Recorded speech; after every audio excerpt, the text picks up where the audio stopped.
Hi friends, good morning.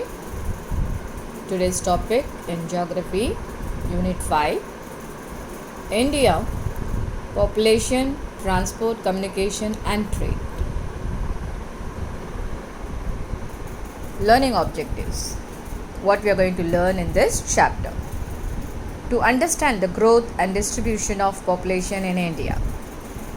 To know about the human development in India.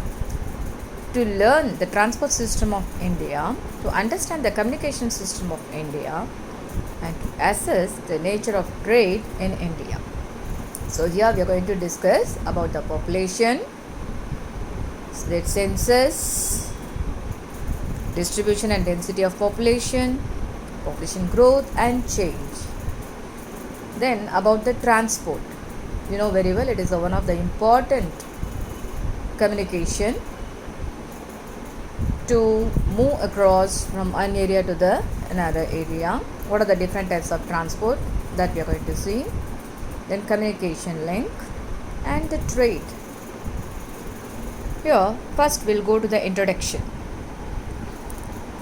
The study of human population is one of the most important aspects in geography of any region. Here we are going to discuss about the population. So first they are giving about the human population.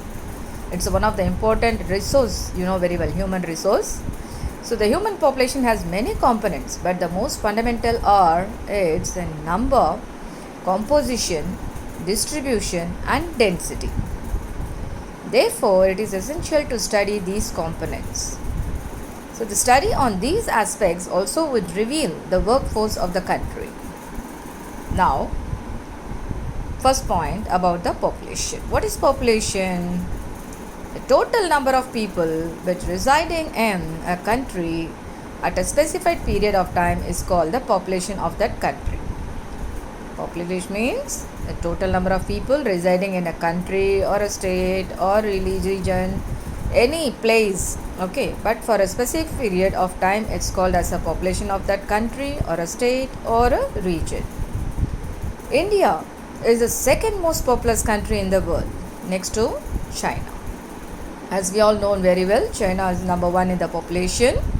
So India stands second place. It covers only 2.4% of the land area of the world, but as the home of about 17.5% of the world's population.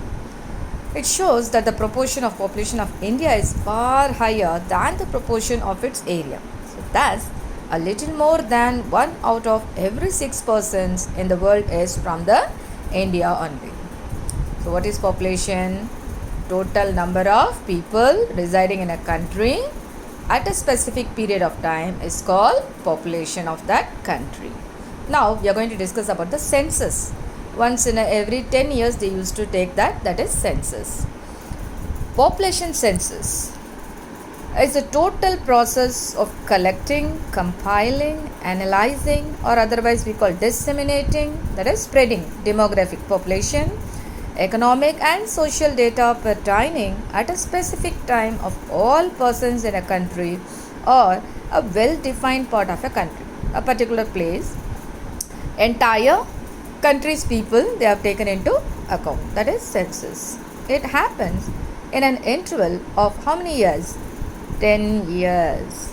The data collected through the census are used for what purpose? For the administration, for the planning, policy making, as well as management and evaluation of various programs by the government.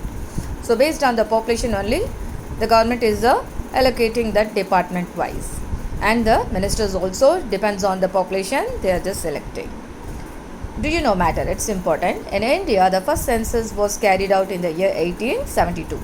But the first complete and synchronous, that is existing census, now current, was conducted in 1881. And the 2011 census represents the 15th census of India. How it is conducted 15th? Because every 10 years only they are taking into account, that is census. Now we are going to discuss about distribution and density of population. The term population distribution refers to the way the people are spaced over the earth's surface. The people how they have spread overall. You may not able to find out the same people in every state. So here and there uneven population also distributed, depends upon the area. The distribution of population in India is quite uneven because of the vast variation in the availability of resources. Based on the resources, people are unevenly distributed. So population is mostly concentrated in the regions of industrial centers where the population is very high, where the works they can able to identify. So industrial regions and the good agricultural lands wherever it is available, people are more in number. So on the other hand, the areas such as high mountains and arid lands, dry area, thickly forested areas and some remote corners far away are very thinly populated, and some areas are even uninhabited. Simply the people are not even surviving there. So terrain, climate, soil, water bodies, mineral resource, industries, transport and urbanization are the major factors which affect the distribution of population in our country. Now we are going to see which is the most populous state for the distribution. Uttar Pradesh is the most populous state in the country with a population of 199.5 million, followed by Maharashtra, Bihar, West Bengal and the combined Andhra Pradesh and Telangana. These five states account for about half of the country's population. Which is the least state having a Sikkim is the least populous state of India, around 0.61 million. Delhi with 16.75 million population tops among the union territories. Delhi is the capital and as well as the union territory of India. The uneven distribution of population in the country is the result of several factors. What are the factors? Such as physical factors, socio-economic and historical ones. The physical factors which include, what are the physical factors? Relief features, climate, water, natural vegetation, minerals and energy resources. Based on that, people started to distribute. Here, socio-economic factors like which consist of religion matter, culture, political issues, economy, human settlements, transport, network and industrialization, urbanization, employment opportunity, etc. Now, we are talking about the density. How much of thickness the thread. It is expressed as a number of persons per square kilometer. That's a very important density. It is expressed as number of persons per square kilometer, thickness of the people in a per square kilometer. According to 2011, the average density of population of India is 382 persons per square kilometer. India is one of the most thickly populated 10 countries of the world. The most densely populated state of India is Bihar, and the state with the least population density is Arunachal Pradesh. Arunachal Pradesh, it is lying in the eastern Himalayan places. So due to that hilly region, people are less in number. Among the union territories, Delhi is the densely populated one with 11,297 per square kilometer, while Andaman and Nicobar Islands have the lowest density of population. Among the union territories, Delhi is the mostly important densely populated one, and Andaman and Nicobar Islands have the lowest density of population. Population growth and change. Population change, which refers to an increase or decrease of population of an area from one period to the another period. Population will be not in the same context. It will be change, and the growth also you can able to identify depends upon the period, one period to the another period. Population growth is influenced by the birth rate, death rate and migration. These three make the changes in population. What are the three? Birth rate, death rate and migration. Birth rate, which refers to the number of live births per 1,000 people in a year. What is birth rate? It refers to the number of live births per 1,000 people in a year, and the death rate refers to the number of deaths per 1,000 people in a year. What is death rate? It refers to the number of deaths per 1,000 people in a year. The rapid decline in the death rate is the major cause of the rapid growth of the population in India. Why rapid decline? Decline means reduced. Rapid, fast. Why it is death rate is reduced? Because of that, rapid growth of population is growing well in India because of the advance in science and everything. Okay, now this is the graph. The following table which shows the decadal growth rate of population from 1901 to 2011. How they have taken a census. Okay. Now we are going to talk about the migration. What is migration? Here we are going to see. It is a movement of people across region and territories. It is a movement of the people, that is moving from one place to another place, migration. So region to region and territories to area wise. It can be internal, how they are moving, either internal within a country or international between the countries. Internal migration does not change the size of population of a country, but it influences the distribution of population in a nation. It plays an important role in changing the composition and distribution of population. In India, the mass migration is from rural to urban.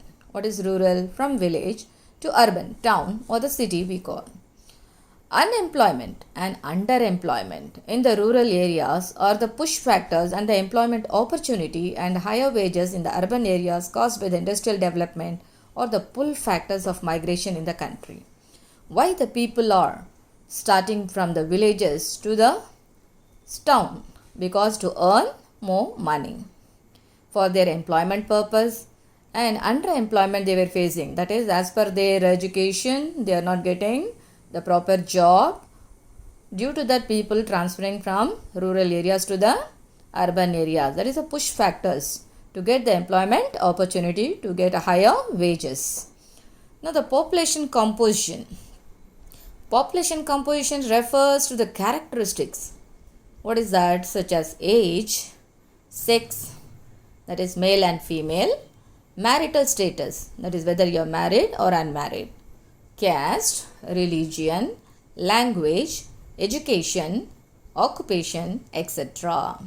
These are the population composition.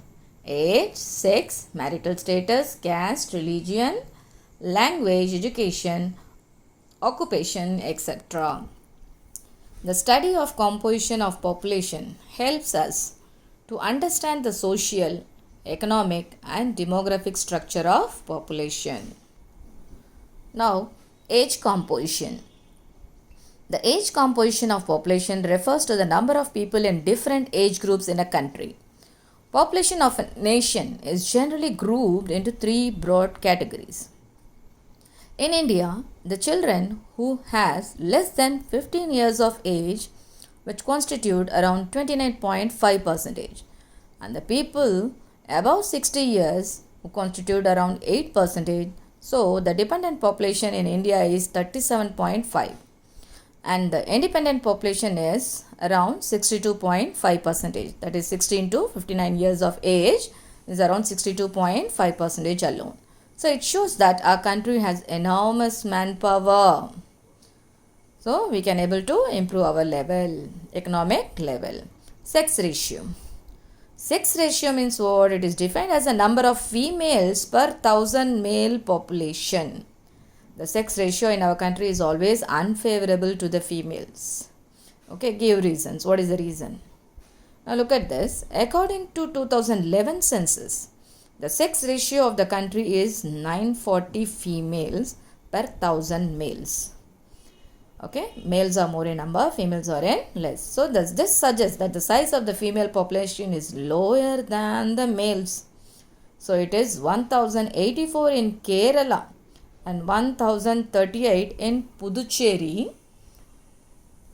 The lowest sex ratio is recorded in the Union Territory of Daman and Diu, 618. So only the Kerala and Puducherry has a more female. Then rest all in other places of our country is males are more in number. Now we are going to talk about the literacy rate. What is literate? The people who are able to read and write are known as literates. To whom we call as a literate? The people who are able to read and write are known as literates. You know very well. It is a very important indicator of the quality of people. To know the quality of the people, education is a must. So the percentage of literate people to the total population is termed as a literacy rate. The percentage of literate people to the total population is termed as literacy rate. There has been a steady improvement in the literacy level in India. India's literacy rate is, as per 2011 census, is 74.404 percentage.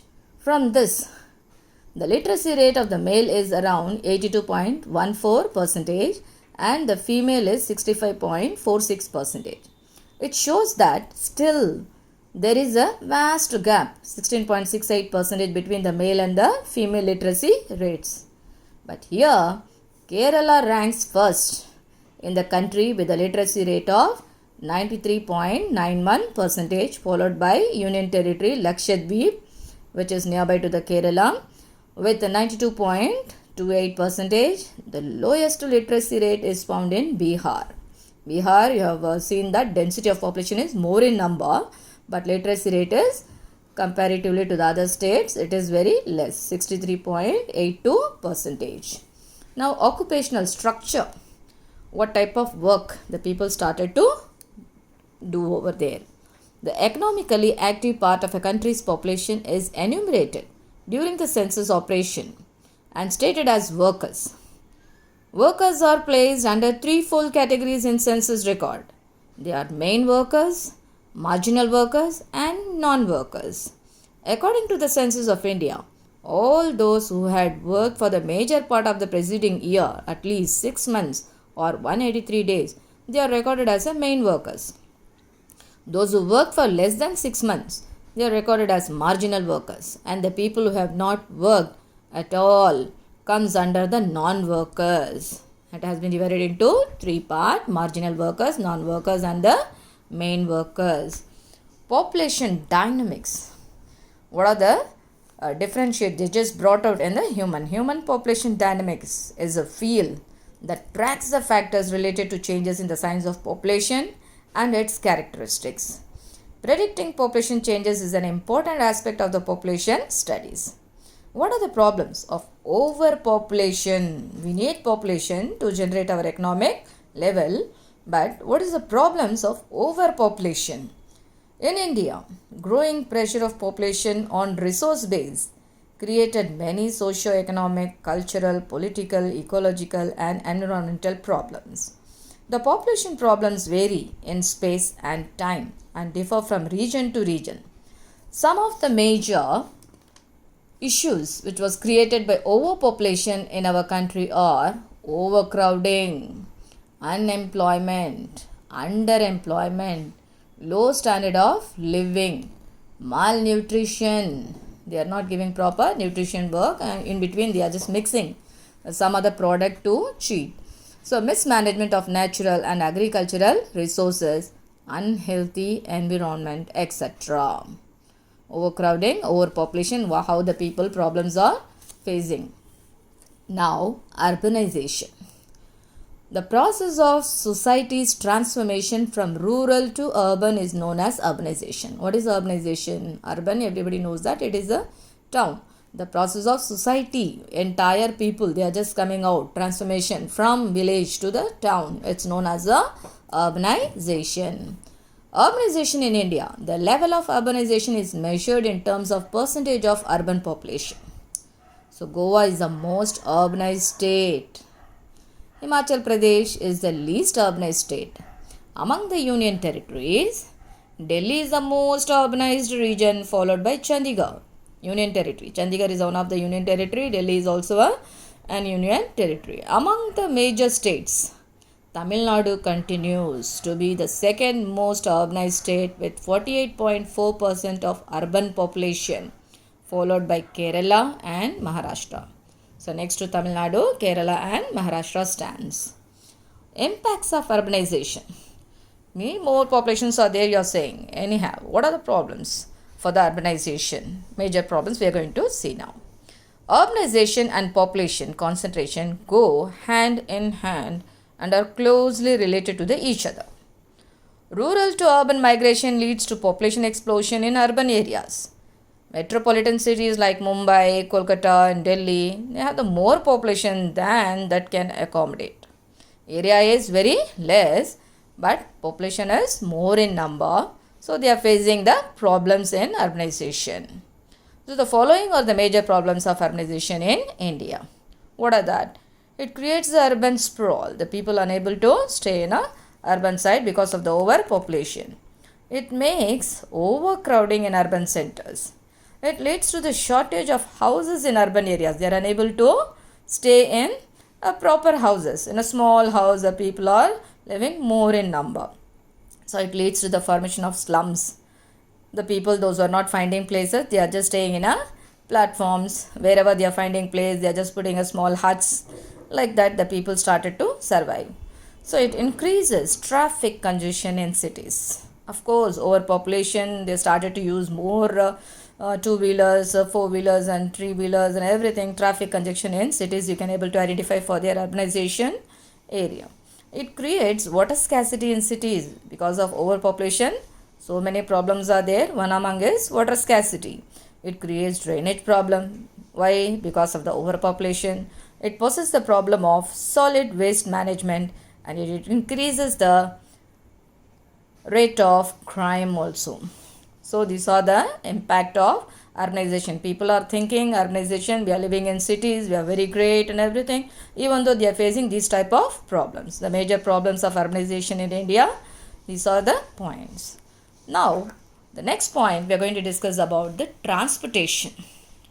Transportation, you know very well, it is a system in which passengers and goods are carried from one place to another place. Transport system is considered as a lifeline of a country. Earlier, man traveled on foot or used the animals for transport.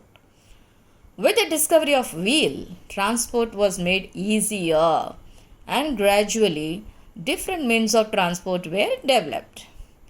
What are the different types? There are three major means of transport in the world. What are the means? Land transport, water transport, and the air.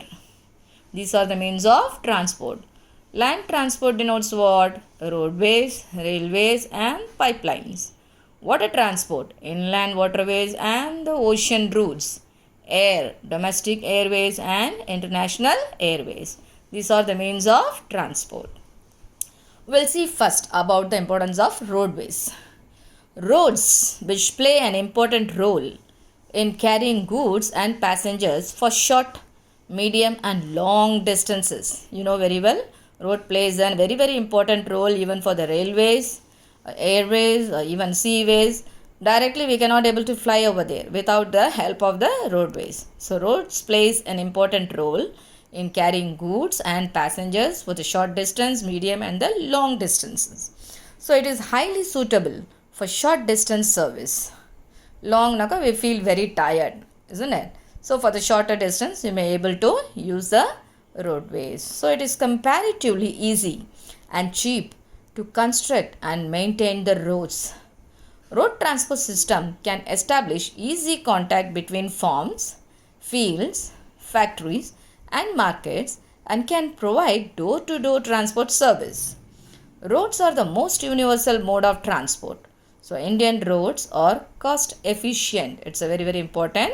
Indian roads are, that is roadways are the cost efficient. It is used by all sections of people in the society.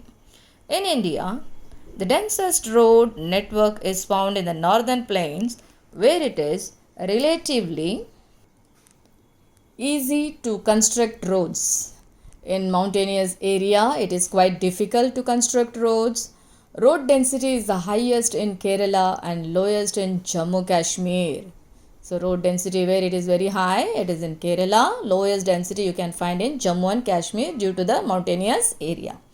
For the purpose of construction and maintenance, roads are classified into national highways (NH), state highways (SH), district roads, rural roads that is village roads, border roads and international highways. Now first, classification of roads in India. Point number 1 is national highways. National highways It's formed the most important system of road transportation in India. These highways are running through the length and the breadth of a country, connecting the capitals of states, major ports, rail junctions, industrial and tourist centers. Ministry of Road Transport and Highways of India is responsible for the development and maintenance of national highways in India. Who are the responsible? Ministry of Road Transport and Highways of India is responsible for the development and maintenance of national highways in India. Look at that. Which is the longest national highway? The longest national highway is NH44, which runs from Varanasi in Uttar Pradesh to Kanyakumari in Tamil Nadu, covering a distance of around 2369 km. That is 2369 km. It's very, very important. One of the map question, important map question, which runs from Ernakulam to Kochi Port. That is the shortest national highway, NH47A, which runs from Ernakulam to Kochi Port, Wellington Island, covering a distance of 6 km. It is in Kerala. Look at the National Highways Authority of India was established in 1995. It is an autonomous body under the Ministry of Surface Transport. Now, state highways. The state highways are usually roads that link important cities, towns and district headquarters within the state and connect them with national highways or highways of neighboring states. So these roads are administered and financed by the state governments. So state highways are maintained by the state governments. District roads, which provides connectivity between the district and taluk headquarters with the state highways and national highways. District roads are constructed and maintained by the Public Work Department of the state, where the responsible Public Work Department. Rural roads, that is village roads. These roads are vital for providing links in the rural areas. It links the different villages with the neighboring towns. They are maintained by whom? By the village panchayats. Border roads. These are the roads of strategic importance in border areas. They are constructed and maintained by whom? By the Border Roads Organization, BRO. It was established in the year 1960. For what purpose? For the development of the roads of strategic importance in the northern and northeastern border areas.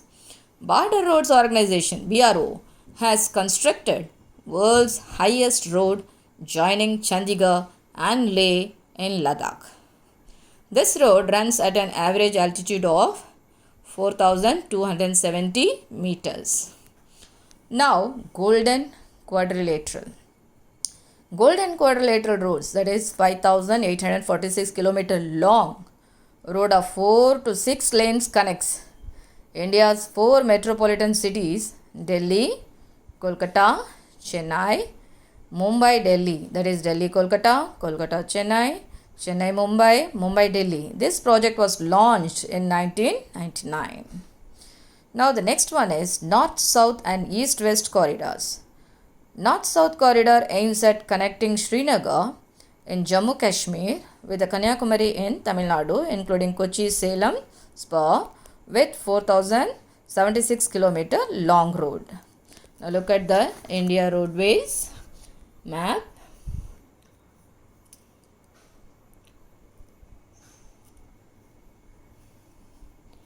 This is a map for you. Look at the key. Golden Quadrilateral Highway, East-West Corridor Highway, North-South Corridor, National Highway, number. Then the important roads. This is the Indian roadways. The red up to from there to here. This is a longer. Here the longest NH47. You are just getting this. 44 of this Varanasi to Kanyakumari. It's given you. This is the North-South corridor border for the Indian roads. The East-West corridor has been planned to connect Silchar in Assam with the port town of Porbandar in Gujarat with 3,640 km of road length. The two corridors intersect at Jhansi. So now the next point is expressways. These are multi-lane, good quality highways for high-speed traffic. Some of the important express are Mumbai-Pune Road, Kolkata Dum Airport Road, Durgapur to Kolkata Road, and Yamuna Expressway between Delhi and Agra. So these are the expressways they have. Now look at Mumbai-Pune Road is this. International highways. These are the roads that link India with the neighboring countries for promoting harmonious relationship with them. So these highways have been constructed with an aid from World Bank under an agreement with the Economic and Social Commission for Asia Pacific. These roads connect important highways of India with those of the neighboring countries such as Pakistan, Nepal, Bhutan, Bangladesh and Myanmar. So we'll see the next railways, pipeline transport and metro railways, inland waterways, national highways, and about the mass communications and the trade in the next unit. So please go through the entire video clip to know about your entire things. The next other part you can see in the next part. Thank you.